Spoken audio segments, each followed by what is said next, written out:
Happy New Year.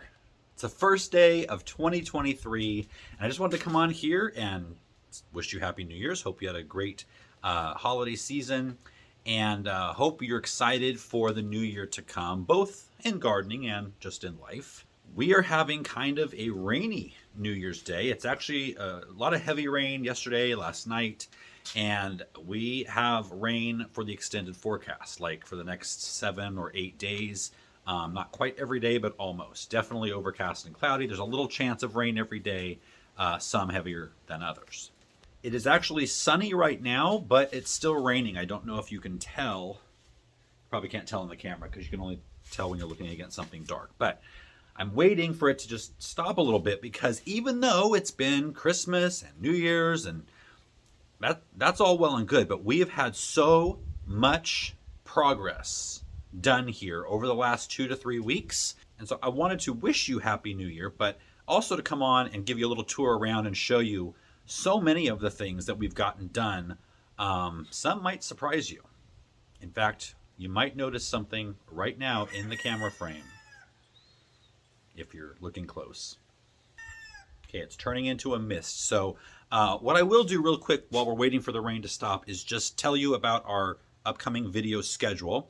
So we are still on our winter break. However, we are working and filming, and new videos will be starting on this channel. Next Level Gardening will be starting on January 15th, and we'll be back to a semi-normal schedule. There's the second clue of what's been happening over the last couple weeks. On a semi-regular schedule, we will be doing Sundays and Friday videos starting January 15th, which is a Sunday, and then going through probably mid-February. So about a month of that. And then we'll be throwing back in our Tuesday videos after that. And then going forward, it will be those videos as well. Now on the Homestead channel, if you're not subscribed, Next Level Homestead, we're going to be doing a little more videos on there over the next several months. Because like I mentioned in a previous video, January, February, March, April, even May are the cooler months here, where I can get out here and get a lot done homestead-wise. So today I'm going to be showing you what we've done over the last 2 weeks, but over on our Homestead channel starting this week, I'm going to be showing you how these projects were done in more detail, and some of that's going to be a really fun video that you'll want to see. Okay, the rain has stopped, so let's head out, and I'm going to show you the first thing that's been done. And that is, I painted the chicken run, and we transferred the hen and the rooster from the small coop into this one. They're enjoying their run completely.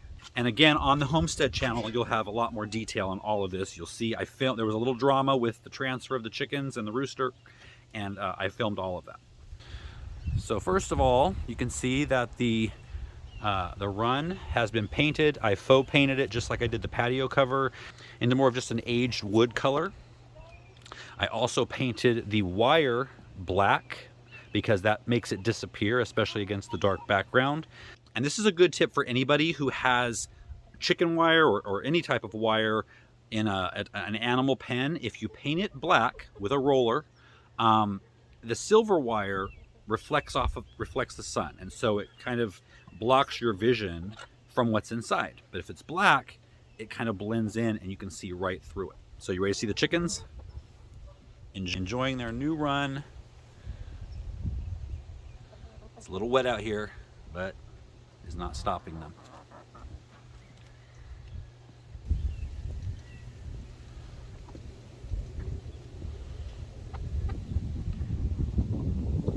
We also have the automatic door up and running, and so it opens at 6:30 in the morning to let them out, and it closes at 6:30 at night once the sun is down and they're safely inside, to protect them from any predators that might be able to break through this wire at night. Another update on the coop is that the thatch roof has been ordered and paid for. That's what I have to say about that too. So it should be arriving within 6 to 8 weeks. That's a little bit further out than I had anticipated. They're going to give me an exact date this coming week, but that just means instead of doing the roof first, I'm going to be able to get the stucco done, and then the roof will be the final finishing touch on the coop. cannot wait to see that finished. Tropical plants are still doing well. Even here in January, I haven't had to cover them for any type of frost yet. But right out in front of me is probably one of the biggest changes to our little homestead ever since we moved in. A couple videos back, I talked to you about taking out some of the eucalyptus trees. It's something that I've wanted to do ever since we moved in, for many reasons. This is going to be pasture for our cow. So to let sun in and stop them from taking up all the water out of the soil so we can have grass, we needed to get those out. They're also a fire danger. They're also a danger of falling on the house. They are super tall. But I'm going to show you some before pictures here of what it looked like prior to a week and a half ago when we had these taken out. And in the last video, I did point out about 9 trees that we were going to remove. And we went ahead and did that, had the stumps ground out. And I have to say right up front, they did such a great job. You never know when you hire people to work for you how it's going to go. And Cesar with Master Tree Care, I'm going to put the information down below in the video description because I would trust him. He's going to be coming back and taking out some more trees for me later. Our neighbors saw the great job that he did, and his whole team did, and they're having him over next week, which is going to be great because they're going to be topping some of their eucalyptus trees, which is going to let more sun into some areas over on the other side of my property. So I'm excited about that. So Master Tree Care, they cover San Diego County and Riverside County, I believe, the full 2 counties. Give them a call though if you want an estimate. They're great. All right, so there were the before pictures of what it looked like prior to a week and a half ago. And let me flip the camera around and show you the after. I never even knew we had mountains back there.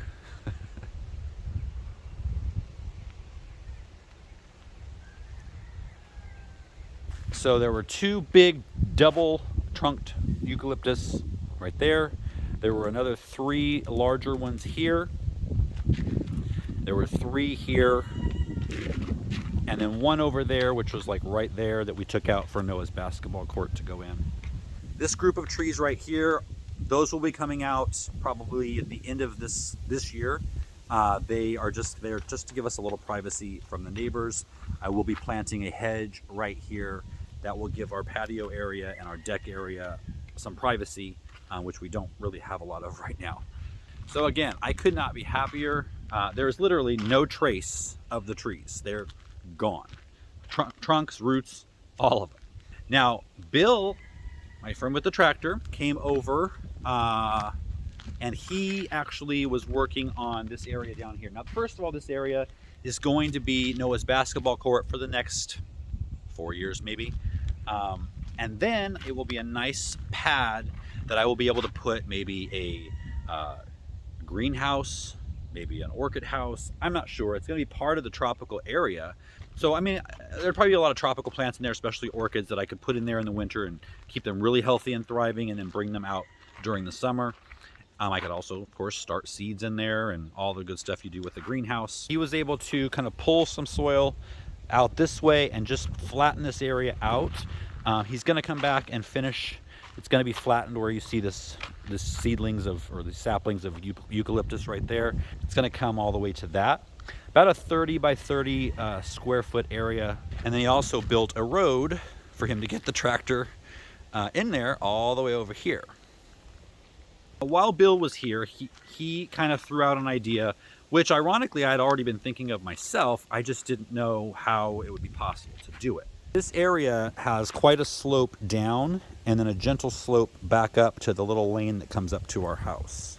And so Bill said, why don't we get a bunch of fill dirt in here and take this into just a gradual slope rather than the valley that it is now. And so we kind of looked around, and I've been looking around to see how watershed would go. And I think doing that with a couple of swales, maybe a pond, to catch the runoff, because right now it just runs down and then into the street and the storm drain. So if we could actually keep that water for ourselves in the ground here, and then eventually we will be getting a well probably at some point this year. So, you know, collect that water in the ground and be able to pump it back out. So I'm not sure how much of this would take a ridiculous amount of dirt to fill in all of this. So we will play with the topography here a little bit. What I did was I took out 2 sections of the fence here. So that allows a dump truck to be able to pull in. And you can see that we've already had 1 load delivered here. That wasn't flat before. And Bill was here to help kind of move that around so it didn't just end up being a big pile of dirt there. So Bill has been an absolute godsend. I mean, really, I really don't know what we would have done without him. I came into this property very naive of what it would take to kind of tame it and have the ability to grow basically anything, because every square inch of this property, except for our big parking lot patio, was a hill. And so it required a lot of terracing, and without his tractor, it would have been impossible. Take a look at these tomatoes. These look better than they looked all summer. I've had to lower the hooks several times, but we still have a bunch of nice Kellogg's breakfast tomatoes growing here. It's really muddy, and if I'm not careful, I'm gonna slip and be completely covered in mud. So let me hop down in the vegetable garden. I'm gonna show you what's going on. Not a whole bunch, but we have the first set of peas that I planted on camera a couple of months ago that are starting to climb the string. And then we have another set growing in front of those that I planted maybe 3 weeks ago. I was letting this basil stay here to see what would happen, but it's not gonna stay. It's done. I've got carrots coming up in this bed. I've got potatoes in this bed. Different lettuces coming up down here. Cabbages at the bottom. Lots of garlic in this bed. Fennel, which I didn't even notice that was coming up here. We've got some peppers that I'm overwintering. But I finally, if you've been watching my videos lately, you know that I've had a pile of stone, just like this, up there. We've had 14 pallets of them that were delivered probably 3 months ago. And, you know, it was too hot to do anything with. Well, I finally got started again. And, you know, it's kind of like going to the gym. The hardest part is getting in the car and going. Once you're there, it's fine. And so that's the way it was with this. I kind of dreaded it. But once I got started, I remembered that I was able to do this before, and it kind of just started again. So what I was working on, and this was just about 3 days work, was, if you remember, this wall came to the end of this trellis here and stopped. So I added this section here, and then this here, and then this. Well, I'll get into this in a second, why it's stepping down like that. So in this area, there will be another bed. The wall continues down here, so there will be another bed here in this area, and then it'll be the same down there. So I'm going to try to explain this. This wall steps down, as you see right there, and then right here as well. And then there's going to be a 6-foot path, 6-foot wide path that comes right down this way. And where you see those steps, there will be stone steps all the way across. And then on this side of the path, there's going to be another bit of retaining walls that are going to hold up this land up here. And so they will start on this side a little lower than this top level here, and then there will be 3 foot tall there. They'll step down just like these. They'll be 3 foot tall here and all the way down. So what that's going to do is that is going to now hold back the dirt up here so I can finally plant my orchard. And so this coming week, I'm going to be rained out, but the following week, I'm going to get started on the walls back here so I can finally get the soil put in and get my orchard planted by the end of January, because some of them will be bare root. The other ones that I already have are dormant, so the best time to plant them is while they're dormant. So that's the next thing. So it's walls, then stuccoing the chicken coop, and then hopefully by that time the thatch roof will be here and I can finally put the finishing crowning touch on the coop. So that's the video for New Year's 2023. Again, the new video schedule for this channel starts on the 15th of January, and then we'll be doing limited videos, like I said, Sunday and Friday up until probably February, middle of February, and then we'll throw Tuesday back in there and be back to our 3 videos a week on Next Level Gardening. But Next Level Homestead is ramping up to be a very busy season, so head over there, I'll put a link, and you can subscribe and watch all the projects that we're doing here in detail. Happy New Year. See you next time.